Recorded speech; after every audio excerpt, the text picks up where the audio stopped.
kamusta na po kayo? I'm okay. Don't worry. Kung muna kayo, mayroon lang tayong pag-uusapan. Ano pong pag-uusapan natin? Tungkol sa libing ni Angeline. Naayos ko ng lahat. Areglado na. Sa linggo na yung libing niya. Pwede bang hindi muna sa linggo? Ayoko pa. Gusto ko pang makasama ang anak natin. Han, isang linggo nang nakaburol yung anak natin. Hindi na natin pwedeng patagalin pa to. Mahawa ka naman dun sa bata. Isa pa, awang-awa na rin ako sa kalagayan mo. Masyado ka nang drained. Pero Leo... Ma, alam mo, sa tingin ko tama si Daddy. Pinapahirapan na natin masyado yung katawan ni Angeline. Siguro panahon na para makapagpahinga na siya. Sundin na lang po natin si Daddy.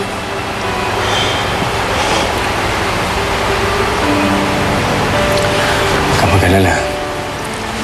Ako nang bahalang kumontak sa mga kamag-anak at kaibigan natin para malaman nila kung kailan ang libing. Okay?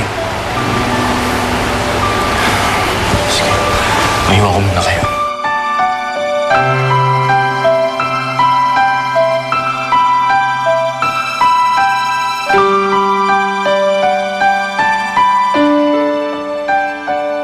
Ang bilis ng recovery rate ni Lyra, pati kami nagugulat. Pwede na namin siyang ilipat from the recovery room to a regular room. Mabuti naman po kung gano'n, Doktora. Oo, tapos na ang delikadong phase ni Lyra. Pero alam mo naman, Zenny, marami pa tayong gagawin.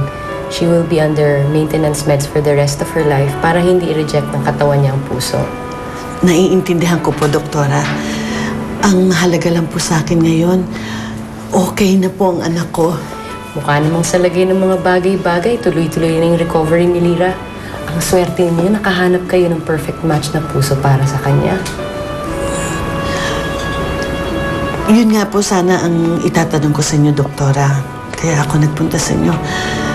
Hindi po ba't kilala nyo ang mga sa Avedra? Kasi po, hindi ko alam kung paano sila kukontakin.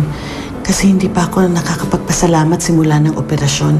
Well, I don't know them personally, pero I heard from the director ng ospital na ngayong linggo ililibing yung anak nila. Alam niyo po ba kung saan ililibing? Kausapin niyo yung director ng hospital. He knows the Saavedras personally. Para masabi niya sa inyo kung saan ililibing si Angeline, para makiramay kayo sa mga taong napagkakautangan niyo ng loob.